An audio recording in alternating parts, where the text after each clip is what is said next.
और एक अनहोनी की चैनल के एक और भूतिया कहानी के एपिसोड में आपका स्वागत है। आइए बढ़ते हैं हमारी आज की कहानी की ओर। मुझे मेरी कंपनी की तरफ से सेमिनार अटेंड करने के लिए मुंबई से सिकंदराबाद जाना था।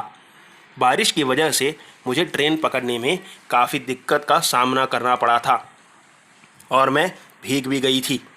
गनीमत यह थी कि मुझे फर्स्ट एसी का कंपार्टमेंट मिला था जहां मैं अकेली ही थी। मैंने अपने भीगे कपड़े बदल लिए थे और मैं शांति से बैठकर बुक पढ़ रही थी। उस वक्त किसी ने दरवाज़ा नॉक किया। मैंने दरवाज़ा खोला तो एक बूढ़ी औरत खड़ी थी, लेकिन उसके पास कोई सामान नहीं था। वो कंपार्टमेंट में झांकने लगी। मैंने पूछा, क्या हुआ आंटी, क्या देख रहे हो?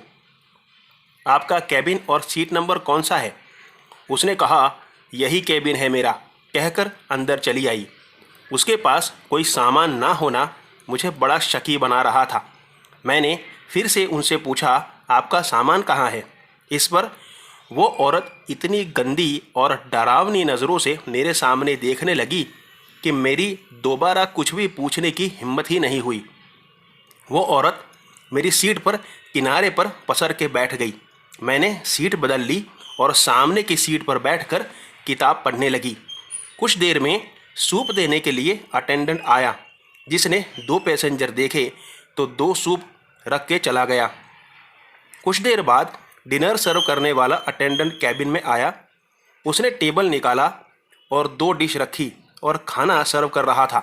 तभी उसकी नज़र मेरे को पैसेंजर पर गई और वो कुछ देर तो उसके सामने देखने के बाद बोला, अरे अरे तुम तो वही हो ना, लेकिन तुम तो मर गई थी। अरे तुम तो मर चुकी थी ना।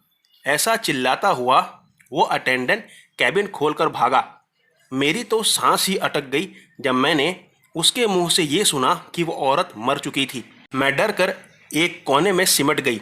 वो औरत उठी, 2 कदम मेरे सामने आई। कुछ अजीब सी डरावनी मुस्कुराहट के साथ वो पीछे हटी और कैबिन का दरवाज़ा खोलकर बाहर चली गई। कुछ देर के बाद अचानक ट्रेन एक सुनसान जगह पर रुक गई थी। रात का समय होने की वजह से मैं तो अपनी कैबिन से बाहर भी नहीं जा रही थी। ट्रेन कुछ समय तक ना चलने पर मैं बाहर निकली तो पता चला कि कोई अटेंडेंट चलती ट्रेन से नीचे गिर गया था।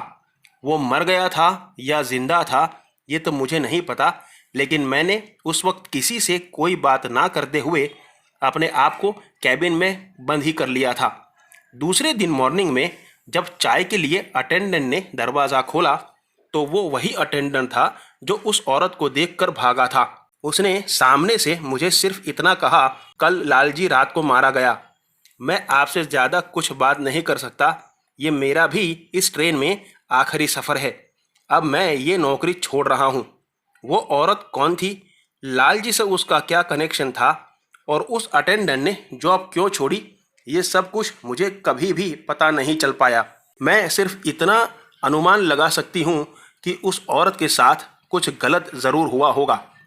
आज की कहानी में बस इतना ही। अगर कहानी पसंद आई हो तो वीडियो को लाइक और चैनल पर अगर नए हो तो सब्सक्राइब ज़रूर कर लेना।